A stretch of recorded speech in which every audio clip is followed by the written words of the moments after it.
Tony, thank you so much for joining us. Congratulations on your new role. Thank you. you. We first came across you at Ocado, then a little place beloved of middle-class people everywhere, Waitrose, then one of the most trusted brands in the UK, a top 500 elite retailer at Boots, and now light bulbs, bicycles, windscreen wipers at Halfords. So quite a journey, but also Chief Digital Officer, whatever that means. So can you just tell us a bit about your background and draw a thread on that digital journey from very early websites to transforming a big box full of bits that smell of rubber? Sure, smell of rubber, interesting. Yeah, look, it's been a fascinating 20 years, really. So in the last 10, as you say, 4 really great brands, all very different, actually. And trying to implement change, however you define that, has been an absolute learning curve as we go through that world. So you mentioned in your opening statement that, you know, when you started creating these events, the internet was a very different place. And I remember back to sitting in the reception at Ocado, probably 2008, and Tim Steiner walked in, and he had his iPhone 3G.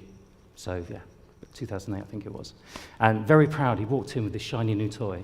And we were all sat there going, oh, shiny new toy, iPhone. Can we have one of those? And he said, funny enough, I'm going to give you all one of these, but what I want you to do is I want you to put my logo on this phone. And that was the extent of the brief. That was it. So I said, okay, so what exactly would you want that logo to do when you click on it? He said, I don't know, go figure it out. So myself and supposedly the biggest brains in the business, we sat down and we spent about 3-4 weeks thinking about what could this shiny new app be. And no one then had apps. It was just this race to get onto the phone. And so we came up with some ideas, and we presented those to Tim. He said, yeah, that's all good, fine. What I want is my entire shop on the phone. So we kind of panicked for a moment, because this was 2008, and it was a not very good device at the time. But we did it, we made it happen. But that was kind of the feeling at the time. It was just this race to get things in place, and the race to do whatever you could to get your brand present on that phone. Fast forward 8 years, and actually we're in a completely different place.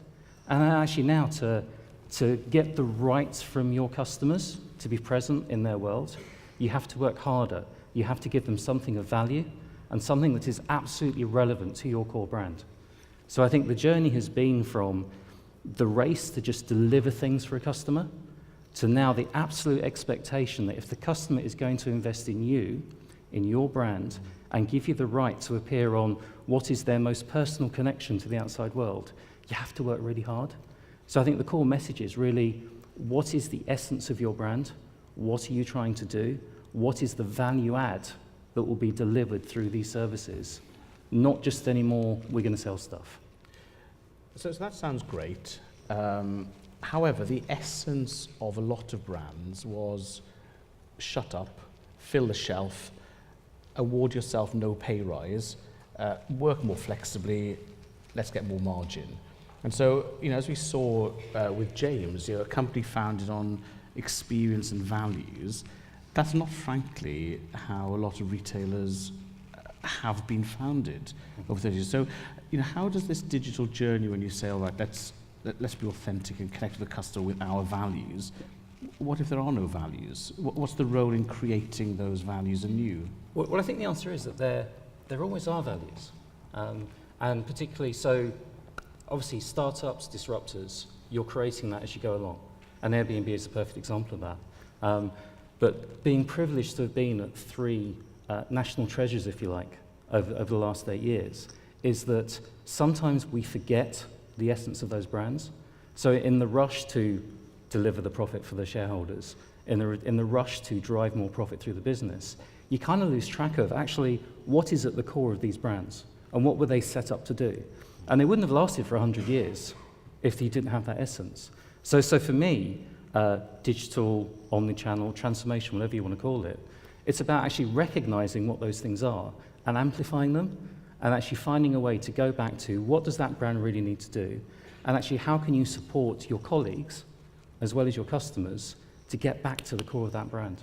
And I think that's really important, and what I've always tried to do. So I want to come back to brand in a second, but one of the things I just want to dive into a bit is this Chief Digital Officer role.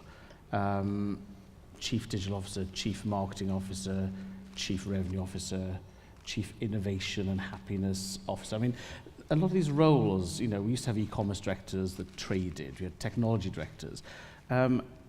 How, when you've got such a big business, and you're mentioning, for example, with Tim just saying, make it happen, if you've got a small group of people twiddling digitally, how does that then, how can you A, reflect the culture, and B, spread that throughout the business? I think, Because, for example, in a store, not everyone's going to be touting a new iPhone. In Sure. many stores, we don't even let our staff have phones on the shop floor. But yet we're saying to our customers, the customer walks in, up to the eyeballs with technology and Wi-Fi, and we're saying, sorry, I'm forced to stand here. So you know, how do we go from the digital future to the reality in a store? Sure. So there's a massive culture change piece around that we need to recognise. And what we can't do is simply put devices into store and expect our colleagues to pick them up. I mean, I remember at Waitrose, it was a perfect example of that. We had we were coming towards year end, there's a lot of CapEx available, let's go buy some iPads. Great. So we bought some iPads, put them into the store, and guess what? They ended up in the manager's drawer because we didn't give them anything useful to put onto that device. So I think, look, we ask a lot of our colleagues day in, day out. Continual pressure, whether it's in stores, whether it's in support offices, to just drive more value from the business. But actually for me, digital can absolutely help them to relieve some of that pressure. So it's about actually how can we give them the support to just do their day job better. So not try and replace, not try and take over, but actually if we can just make some of those processes easier, we can free them up to provide the service for customers that the brand kind of demands that you should do. But it doesn't happen overnight. And coming back to your question of what's a CDO, I'm figuring it out. But actually it's, you know, we are, as an industry, we're expected to do a bizarre range of skills on a day-to-day basis. We're asked to be creatives, we're asked to be strategists, we're asked to be technologists, we're asked to be futurologists, we're asked to be disruptors, but we're also asked to be collaborators. So bringing all that together on a day-to-day basis, I don't think there is an exact science for it. I certainly haven't got it right throughout my career. But I think the growth journey for people like me, for people like us, is in line with the growth journey for our businesses. To say, actually, how do we balance all of those things to actually say there's pain today, but actually what we're doing is trying to take away that pain, but actually equip us for a place in the future that just enables us to get on with our day jobs in a way that's better. So can you give me maybe some examples of how you're doing that? So, you know, at Waitrose, part of the John Lewis partnership, a few years ago, the e-commerce and direct team was dismantled and said, right, everybody is now in multi-channel. So it's a multi-channel business with experts. But again, getting that down to the shop floor, the real connection with the customer, we're saying to somebody who's often the most junior, maybe the lowest paid person in the organization, would you like to know all of our marketing campaigns, understand personalization, serve the customer, be an entrepreneur, balance profit versus long-term customer value, understand the new order management system, how to clean the toilets, staff rotas, So when we say, you know, we're change agents, it's fine for us in head office, but we're putting a lot of pressure on people at the cutting edge. So we heard from Airbnb, you know, they have their host conference. You know, what's the equivalent in retail to bring people in and equip them so they are multi-skilled people? Well, actually, the first point is that generally that colleague you were just describing, actually a lot of the time they're the biggest advocate, because actually most of the time they're doing all of this outside of work. And actually what do? We generally have statements saying, thou shalt not use your mobile phone on the shop floor. Well, actually, they're the people that you want to be doing it. So how do you harness the power of those evangelists that were already in the store? So point one, use them to the advantage. I think the second point is don't go for glory in one go. So I think the biggest learning on the way has been actually just deliver stuff that is useful and incrementally build. And again, coming back to the Waitrose example, the second you started giving them a simple tool, And that can be just to look up an item. When is this going to be in stock? When is my delivery going to be turning up at the back door? So single features that they can then get the benefit from and build. And of course, it's about events to promote that. It's about manager conferences, it's about supplier conferences, about all those things to tell a combined story. The challenge sometimes is to balance, here's the things we're going to deliver to you now, which is a benefit, versus here's a long-term vision, which can be quite scary and feel very different. So I guess it's about selective disclosure and taking them on a journey with you as you go through that change. But you know, it's as equally difficult getting buy-in at the top as it is getting buy-in on the shop floor. And it's trying to balance those things. So let's look at that change then from the perspective of Halfords. Boots, highly trusted, one of the most loved brands in the UK. Halfords, without being mean, probably wasn't. Traditionally, subprime, big boxes where you'd go when bits are broken, but you wouldn't go for a day out to Halfords or for an experience. But yet, somehow, things are changing. So, you know, the focus on cycling, which, you know, you now have your cycle stores that aren't even branded Halfords, camping, motor service. Tell us a bit about, you know, how you're going from, you know, the big box on Bow Road in East London to, you know, a refreshed brand. Where are those values coming from? So we have acknowledged that actually when you look at people's interactions with Halfords, yes, it hasn't been a loved brand. I guess you wouldn't call it that way. But actually what's unique about us is that we are there throughout life's journeys. So if you think about your interaction with Halfords, it can go from firstborn, you go to Halfords to buy the child seat. You get the child seat, you take your kid home. Then actually when the kid gets to have the first bike, you go to Halfords. As that child grows, you buy more and more. The child then learns to drive. Oh, actually, now I'm excited, I want to clean my car, etc., etc. So truly, we can support through life's journeys. And actually core to that transformation and acknowledging that, actually acknowledging the power of where we have been, is that we are embedding service in our DNA. That's core to our corporate strategy. And so actually that embedding of service, and again, enabling our colleagues to deliver that service through the right tools and right support is fundamental to that transformation. So that sounds like a great slogan, you know, service embedded in our DNA. Great. But help me bring that to life, because again, if I were working in a store and I got the memo saying, Dear Ian, as of Monday, service is in your DNA, then I'd have a few Anglo-Saxon words in response to that. So how do you go from slogan to getting buy-in and then showing that to the customer in real experience? Sure. So we, for example, we have absolutely put in place a very specific training program for all our colleagues. And so we have a 3-tiered training program. And you know, every store should have colleagues across that spectrum of skill set. So it's absolutely enabling and facilitating colleagues to be the experts in whether it's fitting a light bulb, whether it's building the bike, repairing your bike, and supporting you through that. So yes, obviously there's a corporate strategy, but we are absolutely doing the full gamut of support, be that, say, physically training colleagues to do stuff, be that digital solutions to support it. Because actually, you know, the elephant in the room, Amazon. So of course, I can go buy a bike from Amazon. I can do that. But actually, Amazon won't build the bike for me for free. Amazon won't service that bike for me. They won't do the 6-week checkup. I can't pop into 450 stores across the country to sort an issue when I have it. You know, it's raining outside. I've got a dirty windscreen. You can pop into a Halfords and on demand have a wiper blade fitted. That's unique service, and it's something that we are absolutely acknowledging and building on. And so how does that change the performance metrics? So I haven't noticed, for example, a doubling of staff in store.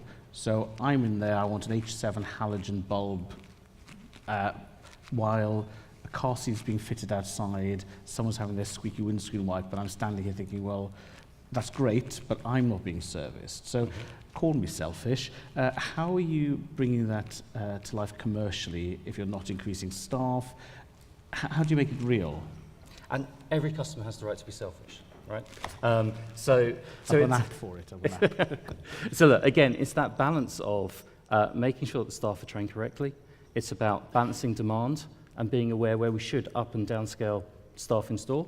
So there isn't a blanket, this store will have 5 staff, 9 to 5 every day of the week. So we're very closely monitoring that and making sure we've got the right people in place.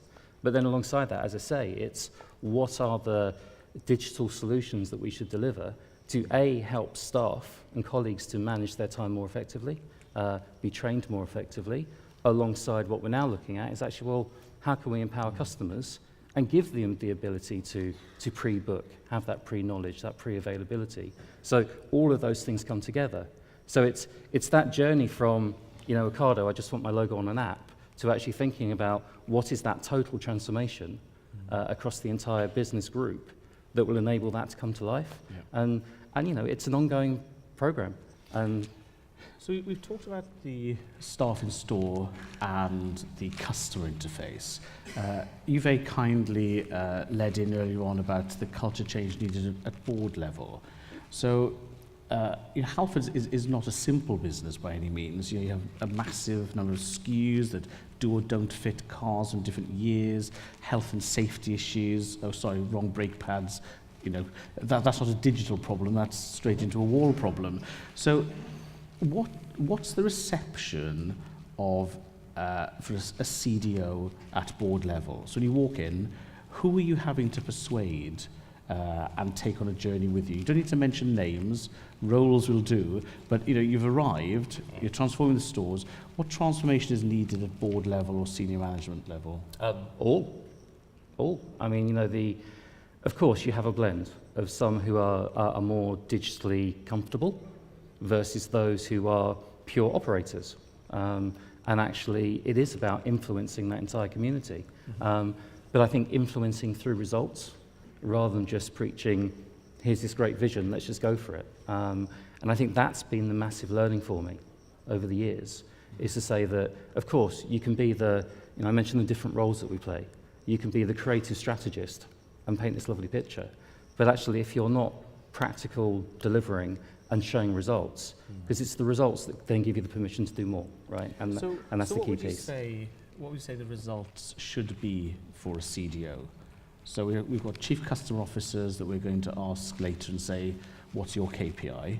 A chief digital officer, remember you've followed an IT transformation, then an e-commerce transformation, then a channel-based transformation. So I would say the organisation is digital, but there's not much room at board level. So when you're elbowing people aside, what's your KPI that says this is why this role is needed?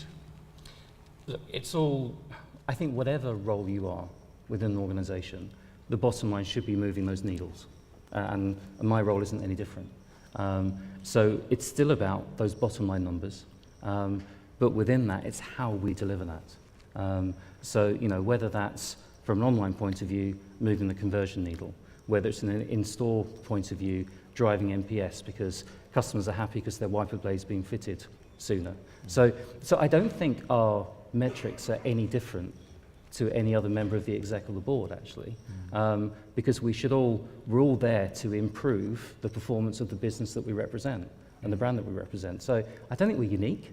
I think we should follow the same metrics. I think the perception of CDOs, whatever you want to call them, previously has been that we've tried to set unique targets, when actually we're just there to make the business more efficient, more profitable, and more sustainable for the future, same as everyone else. Great. Now, just to finish off, I know you've got your results coming out very soon, so I'm not going to ask you about biggest challenges or what's coming next, because that could affect prices. Rather, I'd like to sort of look behind the scenes a bit and just ask you, if you think of one thing that the customer never sees and we wouldn't notice but was really difficult to do, that has made life better, that you've changed at Halfords or just put together in a better way, behind the scenes, what thing are you most pleased with that you managed to initiate or deliver that maybe none of us would have noticed until you told us? Oh, crikey. Well, look, it's early days at Halfords, so I've been there 4 months. 4 months. I come know, on. hey, the world should have changed, right? Absolutely. I think so far has been an internal acknowledgement that we need to work in a different way, and actually acknowledge that to effect this change that we want to bring about, it's a level of transformation that perhaps we hadn't thought about before. And so I guess it's that move from digital to this thing that we throw away called omnichannel, and it's just actually what are all those connecting parts that need to come together to deliver a change further down the line. Now that's an internal piece, but it's a culture shift that we're having to drive through to acknowledge that yes, to get that wiper blade on the right car at the right time with a colleague who's available for a customer that's walking off the street or pre-books it, there's this whole bunch of other stuff that has to happen that isn't digital. And I think that's probably the success so far at Halfords. Well, fantastic. I think you've given us our theme for next year's conference. I hope you'll join us again next year when you'll have had a whole 16 months in order to make the change. Tony, you've been very sporting, and I appreciate you sharing your insights with us. Thank you very much indeed. Thank you. Thank you.